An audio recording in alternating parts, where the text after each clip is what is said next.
before ako nag full-time freelancing using SolidWorks, I was a ABE instructor. Okay?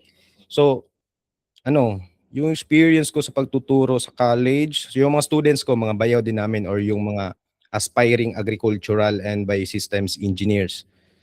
So, yung din namin, binigyan ako ng mga subjects sa mga drawings at saka sa mga structure. So, sa first year, tinuruan ko sila in first semester, basic drafting, yung parang magsulat-sulat ka lang.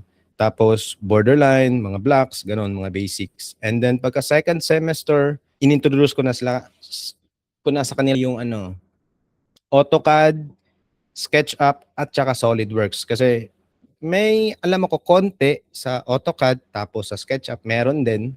Yung naturuan ko talaga sila in just SolidWorks, I think turuan ko lang sila in just 2 months. Kasi sa isang semester, di ba, like mga 5 months man yan. So, 1 month AutoCAD kami, second month SketchUp kami, tapos the remaining 3 months, nag-focus na kami sa SolidWorks.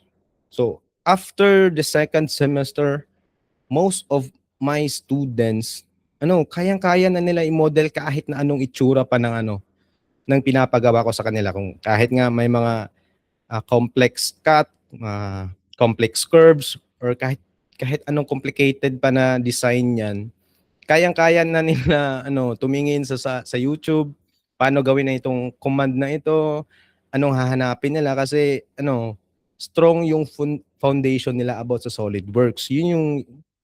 Ito yung sinasabi ko na dapat strong yung foundation mo, yung alam mo about sa software. Kasi hindi ka na mahihirapan maghanap ng tutorials basta strong yung foundation mo. Okay? And additional, 'di ba, active ako ngayon SolidWorks full-time freelancing. Sa daming projects na na-handle ko sa iba't ibang clients, hindi ko na siya nakikater lahat na mag-isa. So, may mga team ako under me na tumutulong sa mga client ko.